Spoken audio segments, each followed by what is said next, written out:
गावाचा जर विकास करायचा असेल तर गावाच्या विकासावर भ्रष्टाचारापेक्षा बोलण्यापेक्षा तुम्ही आम्हाला येऊन मारून टाका, पण गावाला बदनाम करू नका। एखाद्या विकासाची गोष्ट असेल, एखाद्या कामाची गोष्ट असेल, एखाद्या गोरगरिबाच्या कामाची गोष्ट असेल, एखाद्याला रक्त देण्याची गोष्ट असेल, साहेब गाव चालवणं सोपं नसतंय। गाव चालवत असताना मला माणसाचं जसं हृदय पोटातून तुटलं पाहिजे, जसं धनंजय मुंडे साहेबाचं हृदय तुटलं म्हणून त्यांनी गरिवली वाका अलग करून दिला आम्हाला। तालुकास्तरीय दोनदा हे झालेली आहे, तपासणी झालेली आहे। जिल्हा स्तरावरून पण एकदा म्हणजे टीम आलेली आहे, त्यांनी पण तपासणी केलेली आहे। ज्यावेळेस टीम येते त्यावेळेस तपासती की कागदोपत्री की स्पॉटवरती काम आहे का नाही, त्यावेळेस ज्यांचा आरोप आहे की हे बोगस आहे, भ्रष्टाचार आहे, तर ते स्पॉटवरती हजर राहत नाही। एक काम फक्त एक केलं, ज्या ज्या वेळेस गावावर बाईक टाकली किंवा ज्या ज्या वेळेस फेसबुकवर चाललं, ग्रामपंचायत भ्रष्टाचारी, ग्रामपंचायतचा डल्ला मारला, ग्रामपंचायतनं बोगस केलं, ह्याच्या इतरित जर इथल्या एकाही माणसाने सांगू द्या की तिसरी गोष्ट आली, जाणीवपूर्वक त्रास दिलेत। हा, त्यांना पाहिजे असलं ना वरिष्ठाकडे जावं ना, कंप्लेंट करावं त्यानं, पण मानसिक त्रास दिला, हाय पॉवरची गोळी लागली। 5 वर्ष सतत माहितीचे अधिकार काम केले नाहीत, हे काम भ्रष्टाचार सांगा बिनात एक वेळेस बी तो हजर राहिला नाही उपोषण करता। वरिष्ठ आले ना त्यावेळेस पाहणी करता, एक बी वेळेस आला नाही ते तपासणी। आज प्रशासक आहे, ग्रामसभा घेतली प्रशासकनं, त्याच्यावर आरोप चालू आहेत। ग्रामसेवक मेलाय असल्या प्रेशरनं। आज माझ्या बायकोला बीपीचा हाय पॉवरच्या गोळ्या चालू आहेत, ग्रामसेवक मॅडमचं तोंड बघण्यासारखं झालं। एवढं प्रेशर का? गावानं आपल्यावर विश्वास टाकलाय, ज्या गावानं आपल्याला प्रतिनिधित्व दिलंय त्या गावचे आपण सरपंच आहेत आणि त्या गावामुळे आहेत आपण। गाव जर नसल, शे माणसं नसतील तर मनोहर केदार कोण, कुठला सरपंच, काय संबंध आहे?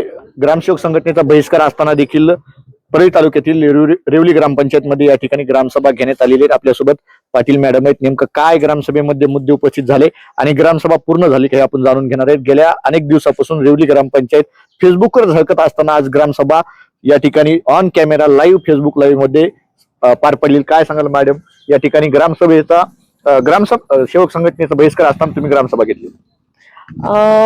आमच्या इथे उपोषण होतं, त्याच्यामुळे आम्ही उपोषणाच्या दिवशी शब्द दिलेला होता की आम्ही 25 तारखेला ग्रामसभा घेऊ म्हणून। आणि आम्ही ज्यावेळेस शब्द दिला त्यावेळेस संघटनेचा बहिष्कार नव्हता, त्याच्यानंतर पत्र आलं की बहिष्कार आहे, पण शब्द दिलेला असल्यामुळे आपण आजचं ग्रामसभेचं नियोजन केलेलं होतं। ग्रामसभा ही एकदम सुरळीत झाली, व्यवस्थित चालू होती, कोरम पण पूर्ण झाला होता, फक्त उत्तर देत होतो त्यावेळेस थोडासा अडथळा आला। काय त्या ठिकाणी आरोप करण्यात आले किंवा आपल्याकडून काही उत्तर देण्यात आले, काही गोष्टी अशा घडल्या का आणि त्यांचं समाधान झालंय का आणि तुमची ग्रामसभा पूर्ण झाली का?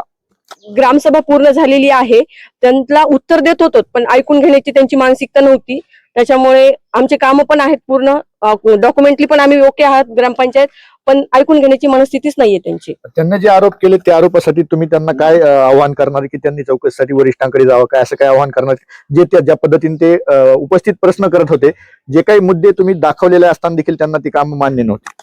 ह्याच्या आधी आमची तालुकास्तरीय दोनदा हे झालेली आहे, तपासणी झालेली आहे। जिल्हा स्तरावरून पण एकदा म्हणजे टीम आलेली आहे, त्यांनी पण तपासणी केलेली आहे। ज्यावेळेस टीम येते त्यावेळेस तपासती की कागदोपत्री की स्पॉटवरती काम आहे का नाही, त्यावेळेस ज्यांचा आरोप आहे की हे बोगस आहे, भ्रष्टाचार आहे, तर ते स्पॉटवरती हजर राहत नाही।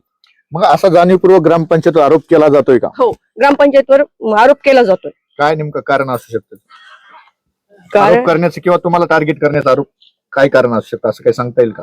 काय तुमच्याकडे काही पैशाची मागणी याच्या आधी काय केली का त्यांनी? पैशाची मागणी वगैरे माझ्यापर्यंत तर नाहीये, पण आमचे काम आहेत, सगळं आहे, पण हा जो त्रास वाटतो तो हा जाणून बुजून त्रास वाटतो। नक्कीच आपल्यासोबत महिला ग्रामसेवक, महिला सरपंच देखील आहेत, त्या देखील या ग्रामसभेला उपस्थित होत्या, ते देखील विचारलेल्या प्रश्नांना उत्तर देत होते। काय सांगाल मॅडम, या ठिकाणी तुम्ही उपस्थित होतात, काय नेमकं त्या ठिकाणी ग्रामसभेमध्ये गदारोळ झाला? आता वारंवार माहितीचे अधिकार न वेळेस टाकले, सगळे पुरावे पण त्यांना दिले, याचे कामाची पाहणी केली सगळी, तरी बी आणखीन टार्गेट केलंय जातंय आम्हाला। हे काय हे असलं जाणीवपूर्वक त्रास दिलेत। हा, त्यांना पाहिजे असलं ना वरिष्ठाकडे जावं ना, कंप्लेंट करावं त्यानं, पण मानसिक त्रास दिला, हाय पॉवरची गोळी लागली। 5 वर्ष सतत माहितीचे अधिकार काम केले नाहीत, हे काम भ्रष्टाचार सांगा बिनात एक वेळेस बी तो हजर राहिला नाही उपोषण करता। वरिष्ठ आले ना त्यावेळेस पाहणी करता, एक बी वेळेस आला नाही ते तपासणी। ग्रामपंचायत सदस्य असताना मग ज्यावेळेस मासिक सभा होत्या त्यावेळेस तो उपस्थित पण एका ग्रामसभेला हजर नव्हता तो, नाही हजर नव्हता एका बी ह्याला। आपल्यासोबत सरपंच प्रतिनिधी देखील आहेत, जे ग्रामसभेमध्ये स्वतः प्रतिनिधी म्हणून उत्तर देत होते आणि जे उपोषण करते त्यांना देखील मान्य होतं. काय सांगाल, कशा प्रकारे तुमची फेसबुक लाईव्ह संपूर्ण राज्यातून लोक बघत होते तुमच्या ग्रामसभेला, काय त्या ठिकाणी तुम्ही प्रश्नांना उत्तर देत होता, कशा प्रकारे तुमची ग्रामसभा झाली आणि त्या ठिकाणी आता तुमचे जे विरोधक जे उपोषण करते होते ते आता वरिष्ठांकडे, गट विकास अधिकारी यांच्याकडे जात आहे? सर्वप्रथम मी गावकऱ्यांचे मनापासून आभार मानतो, कारण उपोषणकर्त्यांनी किंवा त्यांनी माहितीचा अधिकार दिला त्याबद्दल आपलं काहीही दुमत नाही. कारण जर आपण भ्रष्टाचार केलेला असेल तर उघडा पाडावा, आम्हाला सजा जी मिळेल ती आम्ही भोगायला तयार आहे. पण भोगत असताना ज्या वेळेस माहितीचा अधिकार दिला त्यावेळेस तालुकास्तरीय चौकशी झाली, ती पास नाही झाली. अंबाजोगाईच्या कर्मचाऱ्याकडून झाली, ती पास नाही झाली. शिवकडून झाली, आता तीही पास नाही म्हणून उपोषणला बसले. उपोषणला बसल्यास इन कॅमेरा ग्रामपंचायतची ग्रामसभा घ्या, ओके म्हणलं. ओके म्हणल्यानंतर आपण इन कॅमेरा ग्रामसभा घेण्याचा तारीख दिली. 25 तारखेला आम्ही तुमची ग्रामसभा घेऊ. इन कॅमेरा ग्रामसभा आपण घेतली. त्याच्यामध्ये त्यांनी सांगितलं 15वेचं वाचन करा. 2021 ते 2026 पर्यंत पूर्ण वाचन केलं. पूर्ण वाचन मध्ये त्यांना आम्ही असं तोंडी नाही, लेखी नाही, छायांकित परत दाखवलं. जर कुठं बोगस असेल सगळ्या गावासमोर सांगितलं की आम्हाला तुम्ही दाखवा. त्यांनी जे जे प्रश्न विचारले त्याचे आम्ही उत्तर देण्याचा फुल प्रयत्न केला. पण एक आहे, माणूस ज्या वेळेस इतका प्रयत्न करतोय आटोकात की सगळ्यात महत्वाचं आपण बोलताना काय म्हणतो, फुले, शाहू आणि आंबेडकरांचा आहे महाराष्ट्र, भारत आहे. त्या भारतात आपण राहतो. ज्या भारतामध्ये आपण फुले, शाहू, आंबेडकरांच्या भारतात राहतो त्या भारतामध्ये आपण बोलताना अहिल्याबाई होळकरांचं नाव घेतो, राष्ट्रमाता जिजाबाईचं नाव घेतो, पुन्हा ताराबाईचं नाव घेतो. अशा अनेक महिलांचे आपण नाव घेतो. का? त्यांनी काम चांगलं केलं. आता ज्या ग्रामपंचायत मध्ये काम करीत असताना महिला सरपंच, महिला ग्रामसेवक, महिला सदस्य, ज्या ग्रामपंचायत मध्ये मी सरपंच पती म्हणून असल्यामुळं मी एकही वेळेस त्यांच्या मीटिंगला हजर नाही, त्यांच्या कधी खुर्चीवर बसलो नाही, कधी त्यांचा दुरुपयोग घेतला नाही. फक्त त्यांना माझं जे मला जमल तेवढं मार्गदर्शन दिलं. आजही ग्रामसभेमध्ये त्यांनी जेवढे प्रश्न विचारले अध्यक्षाच्या परवानगीनं, काही प्रश्न अध्यक्षांनी दिले, काही प्रश्न मी स्वतः दिले. पण ह्याच्यामध्ये सगळ्यात मोठं जर काही योगदान असेल तर ते माझं नसून सगळ्या गावकऱ्याचं आहे. हे गावकरी नसून मी तर म्हणतो असं गाव भारतात नाही, इतकं चांगलं गाव आहे हे. तुम्हाला गावाला बदनाम करण्यासाठी कुठेतरी स्टंटबाजी केली जाते का? जाणीवपूर्वक कुठेतरी गावाचं नाव राज्यामध्ये बदनाम करायचं फेसबुकच्या माध्यमातून, इतर सोशल मीडियाच्या माध्यमातून अशा काही गोष्टी घडल्या जात आहेत का? जे काही उपोषण होत आहेत त्या उपोषणामधून साध्य काहीच होत नाही म्हणून अशा काही गोष्टी केल्या जातात का? आज जी ग्रामसभेमध्ये झाली संपूर्ण महाराष्ट्रानं ग्रामसभा पाहिलेली, त्या ग्रामसभेमध्ये उत्तर देत असताना अनेक गोष्टी घडत गेल्या. तुम्ही उत्तर देत असताना देखील काही गोष्टी घडत होत्या, काय सांगाल? आमचं गाव हे साहेब सर्वसामान्य माणसं आहेत. हे इथं एकही घर असं नाही की जर 1 वर्ष उत्पन्न नाही निघालं तर दुसऱ्या वर्षी ते समाधानी न खाई. त्यामुळं ज्या वेळेस प्रश्नाचे उत्तर आपण त्यांना दिले त्यावेळेस त्यांची जर मानसिकताच नसेल, आज टाइम लिहून घ्या, ह्या टाइमात आपण कुठे आहेत? ग्रामपंचायत समोर आहेत. आम्ही असं सांगतो की त्यांना अजूनही इथून पुढेही पुढचे 10 वर्षे बी जे आमच्या कार्यकाळामध्ये कामं झालेली ते कामं त्यांनी आम्हाला कधीही कुठेही रस्त्यात विचारावं. आज तुम्ही पाहिलं आम्ही ग्रामपंचायतमध्ये ग्रामसभा आमची पूर्ण झालेली असून बी आमच्यावर काही आरोप करायचे म्हणून काही मंडळी ज्यांचे मी नावं घेत नाही, कारण नावं त्यांचे मी जर घेतले बर का तर त्यांच्यात आणि माझ्यात फरक काय? मग काय फरक आहे? कारण हे जे गाव आहे साहेब, ह्या गावाला बदनाम करण्याचं ह्याच्या आधी एकदा षडयंत्र झालं. माझ्या माहितीने 1973-74 ला माजी आमदार उषाताई दराडेंना इथं मारण्यात आला. त्यावेळेसचे काही लोक इथं हजर असतील, त्यांना माहित आहे त्यावेळेस पण महिलावर अन्याय झाला. पण हे गाव असं आहे रोजी करून रोजाने गेलेल्या पैशामध्ये साडी चोळी करून त्यांना आहेर चढवला. माझी एकच इच्छा आहे की नामदार धनंजय मुंडे साहेबांनी ह्या गावाला जे फिटर अलग करण्याचं काम केलं. तुम्ही म्हणता फिटरचा आणि गावाचा काय संबंध आहे? कारण काय होतं की लोक बोलत असताना की एक विषय एककडे चालला की दुसरा विषय तिसरीकडे घालतात. मला सांगा, आपल्या गावाला, आमच्या गावाला काय गरज आहे? तर पाण्याची गरज आहे. पाण्याची गरज आहे म्हणून ताईनं बंधारे दिले. ताईच्या माध्यमातून आम्ही पूर्ण बंधारे केले. आज आमच्या गावची नदी 7 ते 8 किलोमीटर पाण्यात आहे. जे पाणी नुसतं आमच्याच गावाला नाही, तिथं शिलो असेल, मलकपूर असेल, परचुंडी असेल, सर्क्युलेशन होऊन त्यांनाही चाललंय. मयंक गांधी सरांनी काम केलं, त्याच्यामुळे पाण्याचे अजून त्यांनी बोर घेतले. पण जर आमचे बंधारे नसते, ताईनं बंधारे दिले नसते, तर आज पाणी रुकलं नसतं. साहेबांना लाईट दिली नसतं, तर असलेलं पाणी आम्ही टाकायचं कशात होतं? ह्या गावासमोर सांगतो, एक दिवस रिवली आणि एक दिवस वाका, अशा कंडिशन मध्ये लाईट होती ह्या गावची. साहेबांनी मला म्हणले तुम्ही काय म्हणतात? मी म्हणलं आमचं गाव आलं. कारण 1 ते 4 भाऊ, 4 दिवसाला लाईट यायची, त्याला 16 दिवसाला लाईट यायली. त्याच्यापेक्षा तुम्ही आम्हाला जर अलग करून दिलं तर भाऊ आम्ही गुणाने खाऊ. आणि साहेबांनी 8 दिवसाच्या आत फिटर अलग केलं. वॉटर सप्लायचं जे आज प्रश्न मांडलाय कामाच्या विषयात, ते वॉटर सप्लायचं काम सध्या साहेबांनी मला बोलवून घेऊन सांगितलं की तुमच्या गावचं वॉटर सप्लायचं काम मुंबईमध्ये बसून मंजूर केलं. आणि ते वॉटर सप्लायचं काम जवळपास पूर्वरथावर आहे, पण गंगेकडून पाणी आलं नाही. पाणी नाही आल्यामुळे मी गावकऱ्यांची माफी मागतो की खरंच मी सांगतो, ह्यांनी माझ्यावर आरोप, कुणाला काय करायचे ते करू द्या, मला काय करायचे ते करू द्या, मला एखाद्यानं मारून टाकू द्या, पण मी एक सांगतो, ह्या गावाचं काम करीत करीत जर मला मरण आलं तर त्याच्या इतकं भाग्य काही नाही. कारण हे गाव म्हणजे गाव नाही साहेब, गंगाधरप्पा बुरांडेच्या काळापासून हे गाव कम्युनिस्ट माइंडचे, त्यावेळेस पासून हे गाव एक निष्ठ आहे. हे गाव एका शब्दावर जर दुसरीकडे गेलं, एखाद्याला शब्द दिला तर इथं लोक कारखान्याला जातील, ऊस तोडतील, पण शब्द बदलित नाही. इतकं इमानदार गाव आहे. आणि आमच्या गावाला जे लाईव्ह फेसबुक, अरे आपण समोर येत ना, एका गावचे विचारा ना, आम्हाला काय विचारायचं ते. आम्ही जर नाही सांगितलं आम्हाला फाशी द्या, कोणत्याही कामाचं विचारा, काही विचारा. पण हे काय चाललंय? फुले शाहू आंबेडकरात महिलांना संरक्षण द्यायचंय का महिलांना मारायचंय? आधी हे ठरवा. आज विचार करायची गोष्ट आहे. माझी बायको म्हणून नाही, पण तुम्ही तुमची बहीण म्हणून बघा. आज तिला कसलीच गोळी नव्हती, त्या माहितीच्या अधिकाराने ह्या त्रासानं कंटाळून आज तिला हाय पॉवरच्या बीपीची गोळी चालू झाली. त्याचं तुम्ही म्हणताल की हे तुमच्या ह्या माईक पुढे बोलण्यासाठी बोलायलो, तुम्हाला मी त्याचे डॉक्टरचे सर्टिफिकेट दाखवू शकतो. ग्रामसेवक मॅडम काल मला म्हणल्या, त्यांचा फोन आला, मी त्यांच्या समोर सांगायला की मला तुमचं गाव नका, कुठेही काम केलं तर पगार मिळते. तुमच्या गावामध्ये कामं चांगले आहेत, माणसं चांगले आहेत, तर 4-2 माणसाच्या त्रासाला कंटाळून मला इथं राहायचं नाही.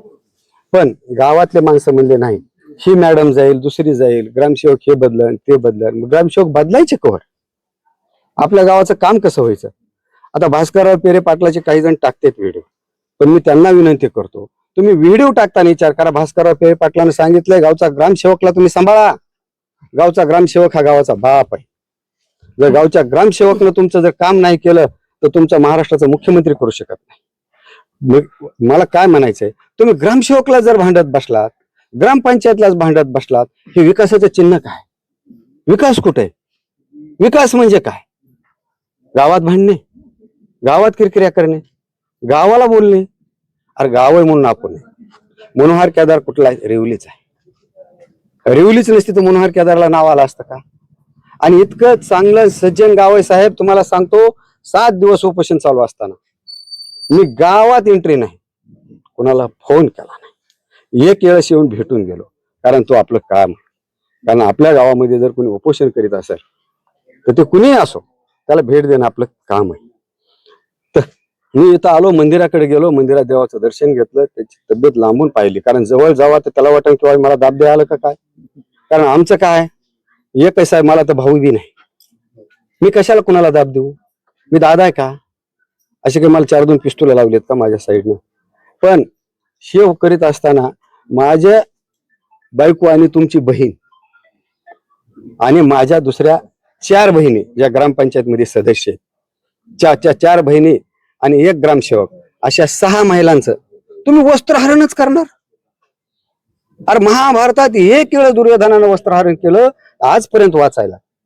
आज 5 वर्ष झालं मी गावासमोर सांगतो, सारखं वस्त्रहरण. ते एका दुर्योधनाला बोलावं का आम्ही कुणाला बोलावं? ही पद्धत काय? कलेक्टरकडे गेलो साहेब, कलेक्टरला भेटलो. ते म्हणले आता मी तरी काय करू, उपोषण करायचं म्हणलं तर त्याला तो अधिकार आहे. अरे बाबा, अधिकार आहे, अधिकार असायला पाहिजे. मी असं म्हणतो की तुम्ही आम्हाला येऊन विचारा. आम्ही जर तुम्हाला एका शब्दानं दुखविलं, आम्ही जर तुम्हाला आडवं बोललो असलो, आज बाईक देताना बी जर त्यांना आम्ही आडवं बोललो असलो, तर आम्हाला लिंबाच्या झाडाला फाशी द्या ना. ह्याच्यापेक्षा आमच्यावर वाईट काय आणतात? पण अडचण अशी होईल की आता ही ग्रामसभा झाली, तहकूब झाली. अशी कशी तहकूब झाली? त्यांचा आरोप तसा आहे, तहकूब झाली. इतकी लाहीव असताना, 100-200 लोक हजर असताना, सर्वांसमोर घेतलेले असताना, हे काय आरोप आहे? हे सगळे बिनबुडाचे आरोप आहे. एक आहे, माझं एक मत आहे, ज्या माणसाला गावातल्या वाटतंय की मनोहर केदारने इथं भ्रष्टाचार केलेला आहे, मी नाव सांगतो, गंगाधर बनसोडे. मी इतक्या लोकांत सांगायलोय, तुमची जरी ओळख नसली तर ह्या सगळ्याची ओळख आहे. ग्रामपंचायत मध्ये एक माणूस त्याचं नाव सांगत नाही, मला 20,000 रुपयासाठी विषय केला. मी हे सरपंच आहे की ते तोंडातून शब्द आल्या ते कर्मचारी बदलला आणि ते 20,000 ना 1 रुपया नाही म्हणलं. ज्या गावानं आपल्यावर विश्वास टाकलाय, ज्या गावानं आपल्याला प्रतिनिधित्व दिलंय, त्या गावचे आपण सरपंच आहेत आणि त्या गावामुळे आहेत आपण. गाव जर नसल, हे माणसं नसतील तर मनोहर केदार कोण? कुठला सरपंच? काय संबंध आहे? बिलकुल नाही. तुम्हाला सरपंच, मी असं म्हणतो, उद्या आता ग्रामपंचायत लागली साहेब, आज प्रशासक आहे, ग्रामसभा घेतली प्रशासकनं, त्याच्यावर आरोप चालू आहेत. ग्रामसेवक मेलाय असल्या प्रेशरनं. आज माझ्या बायकोला बीपीचा हाय पॉवरच्या गोळ्या चालू आहेत. ग्रामसेवक मॅडमचं तोंड बघण्यासारखं झालं. एवढं प्रेशर का? कशामुळं? नेमकं असं काय? बरं, ग्रामपंचायत असं म्हणजे काय? जे आरोप केले जात होते, मग तो ग्रामपंचायत सदस्य होता, तो मासिक बैठकाला हजर असतो का? किंवा ज्या वेळेस या काही गोष्टी तुम्ही म्हणलात, एखाद्या विकास कामाचा निधी दुसरीकडे वळवला त्यावेळेस त्याला अनेक प्रोसिजर असती, ग्रामसभेत ठराव घेतला जातो, तो पंचायत समितीला मांडला जातो, नंतर शिवसाहेबाकडे, अशा काही ज्या गोष्टीत, त्या सगळ्या गोष्टी त्याला ज्ञात होते का? त्यावेळेस तो ग्रामसभेला अनुमोदन करत होता का? किंवा तो ठराव पास करत असताना त्याची परवानगी होती का? सगळ्यात महत्वाचं सांगतो, आपल्या देशात सगळ्यात जास्त जर कशाला भाव असेल तर तो भारताच्या झेंड्याला आहे. 26 जानेवारी आणि 15 ऑगस्टला इथल्या माणसाने काही झेंड्याला हजर असेल, अनेक झेंड्याला तर हजरच नाही. एक दुसरी गोष्ट, ग्रामपंचायत त्यांच्या मीटिंग मध्ये मी कधीच गेलो नाही. तो माझा अधिकार नाही. माझी बायको जर सरपंच असेल तर माझ्या बायकोनच ग्रामपंचायत चालवायची, मी नाही. त्याच्यामुळे मी त्या मीटिंगला कधीच गेलो नाही. पण मी असं सांगतो की त्यांनी सांगावा की असं एक काम त्यांनी आमच्याकडे आणलंय आणि आम्ही केलं नाही. आज राजीनामा देतो, ह्या म्हणजे प्रशासक पदाचा बायकोला सांगतो राजीनामा दे का, तू त्यांचं काम केलं नाहीस. आज इतक्या गावासमोर सांगतो, एक काम फक्त एक केलं. ज्या वेळेस गावावर बाईक टाकली किंवा ज्या वेळेस फेसबुकवर चाललं, ग्रामपंचायत भ्रष्टाचारी, ग्रामपंचायतचा डल्ला मारला, ग्रामपंचायतनं बोगस केलं, ह्याच्या व्यतिरिक्त जर इथल्या एका माणसाने सांगू द्या की तिसरी गोष्ट आली, एखाद्या विकासाची गोष्ट असेल, एखाद्या कामाची गोष्ट असेल, एखाद्या गोरगरिबाच्या कामाची गोष्ट असेल, एखाद्याला रक्त देण्याची गोष्ट असेल, साहेब गाव चालवणं सोपं नसतंय. गाव चालवत असताना मला माणसाचं जसं हृदय पोटातून तुटलं पाहिजे, जसं धनंजय मुंडे साहेबाचं हृदय तुटलं म्हणून त्यांनी गरिवली वाका अलग करून दिला आम्हाला. ते म्हणले बाबा शेतकऱ्यावर तुम्हाला हे देणं गरजेचं आहे. तसं तुम्हाला सांगतो, आता हे लोक इथं हजर आहेत, मी काही लई नसेल खर्च केला, काय 4-2 लाख रुपये खर्च केला असेल. ह्या सगळ्या समोर सांगतो, गावाला जायला रस्ता नव्हता डागत, मयंक गांधी सरांनी काम करून दिलं, त्यांच्या आम्ही आजही आभारी आहोत. आणि ज्या वेळेस तिथं नळ्या टाकायच्या होत्या, इतक्या समोर सांगतो, मी 12 नळ्या टाकल्या का नाही टाकल्या? नुसत्या नळ्या टाकल्या नाही साहेब, त्याच्यावर मुरुम टाकला. आणि नुसतं मुरुम नाही टाकला, त्याच्यावर डबर टाकला आणि त्या डबरवर मुरुम टाकला का? माझ्या गावच्या माणसाला त्रास नाही झाला पाहिजे. माझी काही भावना नाही. मला गावाने येऊन सांगा, मनोहर केदार तू गावाला नकोयस. मी तुम्हाला आज सांगतो, मी ह्या ग्रामपंचायत मध्ये एका सेकंद मध्ये बाहेर पडतो. माझं उत्पन्न आहे, माझी खाण्यापुरती प्रॉपर्टी आहे, माझ्या बाप दादाची. पण माझ्या वयाच्या, माझ्या मुलाच्या वयाच्या पोरानं माझ्या बायकोवर, माझ्या ग्रामपंचायतवर आणि माझ्या गावावर आरोप करावा, हे मला मान्य. जर पाहायला गेलं तर एकंदरीत ग्रामपंचायत सदस्य असताना किंवा जे तरुण जे आता आरोप करतात भ्रष्टाचाराचा किंवा विकास कामात भ्रष्टाचार झाल्याचा, मग त्यांनी एखादं असं विकास काम आणलेलं आहे का? त्यांना आणावं आणि ते करावं असं तुम्हाला वाटत नाही का? त्यांनी एखादं विकास काम आणावं, ते करावं आणि मग त्यामध्ये किती पैसे राहतात हे देखील त्यांना सांगा. साहेब, आता ह्या गोष्टीवर बोलणं सध्या फार अवघड आहे. मी सांगतो, एकही काम असं नाही की मनोहर केदारनं अडविलंय. अहो, तो तर सदस्य आहे हो, सदस्य बी नसू द्या, असे त्यांचे नावं सांगत नाही. इथं एखादा माणूस जर मला म्हणला ना की सरपंच साहेब आता मला असं असं काम करायचंय, मी बिनशर्त करू दिलंय, ना हरकत कोरं दिलंय. मी नाव सांगतो, आपल्या पंचायत समितीचे EABD शिवाजीराव मुंडे नाव सांगायला. ते मला म्हणले ह्यांना एखादं काम द्या. म्हणून मी कोण देणार पंचायत समिती देणार. माझ्या हातात ते नाही, कारण मी काम करू शकतो पण अधिकार नाही ना मला कोणाचं काम देण्याचा. ते म्हणले मग आम्ही दिलं तर तुम्हाला काय वाटत? मी म्हणतो तुमचं वेलकम, तुमचं स्वागत आहे. माझ्याच गावात काम होईल. त्यांनी एक काम दिलं, 2 महिने ते काम सोबत घेऊन फिरले. नंतर ते काम पंचायत समितीला परत नेऊन दिलं. हे महत्वाचं, केलं नाही. अरे विकास करायचा म्हणजे विकासाची भाषा करून होत नाही. आरोप करणं सोपं आहे. आरोप करणं सोपं आहे, पण तुम्ही तिळतिळ माणसं मारू नका. माणसं जगले पाहिजे. तुम्हाला सांगतो, जर माणूस जगला तर सगळं जगलं. आज ह्या महिलावर इतका आरोप माझ्या तर कळण्यात नाही हो. आता तुम्हाला कुणाला समजा माहिती असेल तर मला माहित नाही. काय गावकऱ्याला कसं आवाहन करणार होता? जर या माध्यमातून पाहायला गेलं तर जाणीवपूर्वक रेवली गावाचा जो चेहरा आहे तो आरशामध्ये वेगळ्याच पद्धतीने दाखवला जात आहे. गावकऱ्यांनी या विषयावर बोलायला पाहिजे का? गावची जी प्रतिष्ठा कुठेतरी राज्यामध्ये जात आहे, गावातली जी काही इज्जत म्हणता येईल त्याला चव्हाट्यावर मांडली जाते, ते गावातल्या नागरिकांनी या विषयावर बोललं पाहिजे, हे मुद्दे खोडून काढले पाहिजे. माझी अशी इच्छा आहे, तुम्ही गावकऱ्याला असं म्हणणार नाही, तुम्ही ग्रामपंचायतला चांगलं म्हणा. नाही म्हणणार. जर तुम्हाला आम्ही चांगले दिसत असताल आणि गावात केलेलं काम चांगलं दिसत असेल तरच त्यांनी बोलावं. त्यांनी नक्कीच बोलावा, पण कधी त्यांना असं वाटलं पाहिजे मनातून किंवा हे केलेलं काम चांगलं आहे. साहेब, असे अनेक काम आहेत की जे आता ह्याचं काही एस्टिमेट आहे का? मी केलेल्या कामाचं जे 2-2.5 लाख खर्च एस्टिमेट आहे, टेंडर आहे. माझं काय मत आहे, त्यांनी मला नक्कीच विरोध करावा, पण त्यांनी एकदा तरी म्हणायचं असतं त्या फेसबुक लाईकला, मनोहर केदारने केलेलं काम मला आवडलं का? तर लोक वागतात. माझी माय, माझा बाप, माझा भाऊ, माझं लेकरू, माझ्या खानदानातला माणूस त्या रस्त्यावरून जात नाही, हे ते समोर सांगतो. बरोबर आहे. तरी मी गावासाठी केलं. त्यांनी मी तोंडानं काही फरक पडत नाही. मला खाली 4-5 शा द्यायच्या अजून, मनोहर केदार शा खायला तयार आहे. काय पण काय म्हणायचं की हे काम मनोहर केदारने केले, हे काम चांगलं झालंय. आता राऊत कंपनी आमच्यात सोनार, वारीक, सुतार, तुम्हाला सांगतो पूर्ण मराठा समाज तिकून वागतो खालून. अर्धा रस्ता झालेला आहे मंजूर, अर्धा मंजूर बरं का? मंजूर रस्ता नसताना म्हणजे जे एस्टिमेटला आहे तेवढा तर केला, पण पुढं जोडण्यासाठी मी काही उपकार नाही केला का? माझं काम आहे. माझ्या गावचे माणसं जर गेले आणि माझ्या रस्त्यावरून गेले, रोडला लागत असताना जर त्यांना 1 किलोमीटर किंवा अर्धा किलोमीटरचं अंतर असेल आणि तिथं चिखल असला तर कशी गाडी जाईल? म्हणून मी ते करून दिलं. बर का? तर माझं एक मत आहे की बाबा हे काम करावंच लागतंय सरपंचानं आणि केलंच पाहिजे. आणि ही मी बाईक जे देतोय, माझी कळकळीची विनंती, जर उपोषण करताना किंवा त्यांच्या संघटनेने बघितलं तर त्यांच्या मी म्हणजे नतमस्तक होऊन त्यांना सांगतो की तुम्ही गावाचा जर विकास करायचा असेल तर गावाच्या विकासावर भ्रष्टाचारापेक्षा बोलण्यापेक्षा तुम्ही आम्हाला येऊन मारून टाका, पण गावाला बदनाम करू नका. हे गाव इतकं चांगलंय साहेब, एवढं गाव चांगलं आहे. ह्या गावामध्ये जर एवढा भ्रष्टाचार आणि ह्या 4-5 जणाला जर कळत असेल, आणि गावाचे खास आभार एका गोष्टीमुळे मानतो, गावाने पाठ फिरवली उपोषणाला. पाठ इथं बसलेले असताना गाव समोरून जायचं पण तिकडे फिरकले नाही का? आता हाकच मारले असतं कुणीही जाते, बोलविलं असतं कुणीही जाते, पण गाव इतकं चांगलं. मला फोन यायचा, भाऊ त्या रस्त्याने मी जाऊ का? मेहमानाचे जा बसा त्याची तब्येत विचारा.